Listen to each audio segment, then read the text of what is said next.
Oke, jumpa lagi dengan saya. Kali ini saya akan membahas mengenai modul 5, yakni SQL Data Manipulation Subqueries. Berikut adalah IRD yang akan kita gunakan untuk penerapan subquery pada modul ini. Subquery atau disebut juga nested query atau query bersarang. Artinya, ada query atau subquery di dalam query yang lebih besar. Query yang di dalamnya atau subquery disebut juga inner query. Sedangkan query yang lebih besar disebut dengan main query atau outer query. Pada slide berikut adalah contoh subquery menggunakan equality, yaitu menggunakan simbol tanda sama dengan. Nah, di sini untuk main query-nya itu memerlukan hasil dari subquery atau inner query yang ada di dalamnya. Jika kita menggunakan simbol tanda sama dengan, maka kita yakin bahwa hasil yang dikembalikan oleh subquery itu hanya satu nilai. Jadi contohnya di sini adalah akan mengembalikan nilai select branch number dari tabel branch yang beralamat di 163 Main Street. Nah, di sini berarti hanya ada satu branch number. Nah, sehingga di sini kita akan menampilkan staff number, first name, last name, dan position dari tabel staff yang bekerja di branch yang beralamat di 163 Main Street. Oke, selanjutnya untuk contoh berikutnya, pada slide berikut kita lihat ada nested subquery menggunakan in.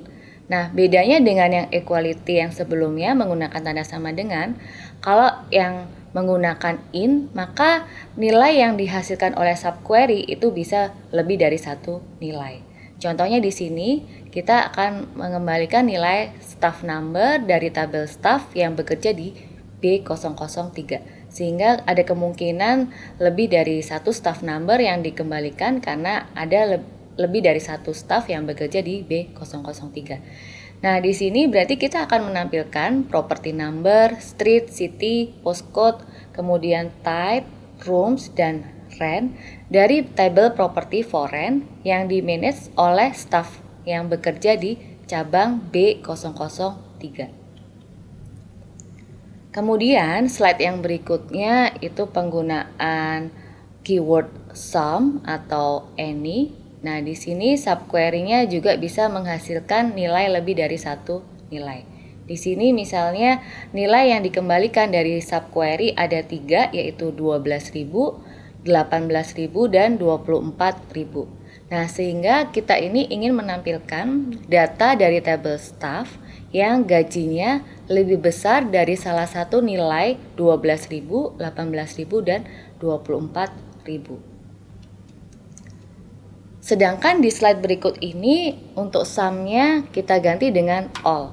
Kalau sum tadi itu artinya paling tidak memenuhi lebih besar dari salah satu nilai yang dikembalikan oleh subquery. Nah, tapi kalau all, dia harus lebih besar dari seluruh nilai yang dikembalikan dari subquery. Nah, karena tadi ada 3 nilai yaitu 12.000, 18.000, dan 24.000, maka di sini kita hanya mengambil nilai terbesarnya yaitu 24.000.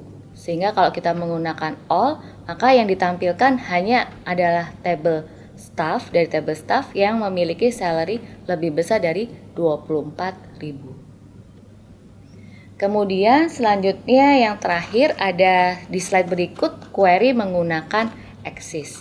Di sini contohnya kita ingin mencari staff yang bekerja di cabang dengan kota London. Nah, di sini hasil subquery-nya itu bisa lebih dari satu baris karena kita select star from branch.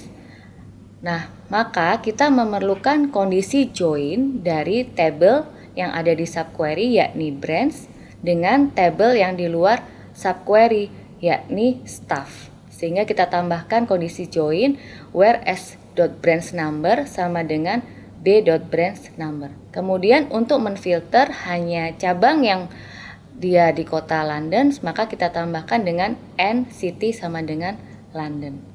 Nah, query menggunakan axis ini sebenarnya sama seperti kita menggunakan inner join.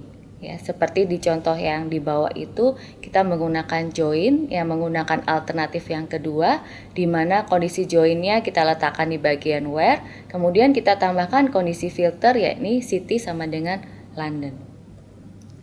Demikian materi dari modul ini, akan saya lanjutkan materi selanjutnya di modul berikutnya. Terima kasih.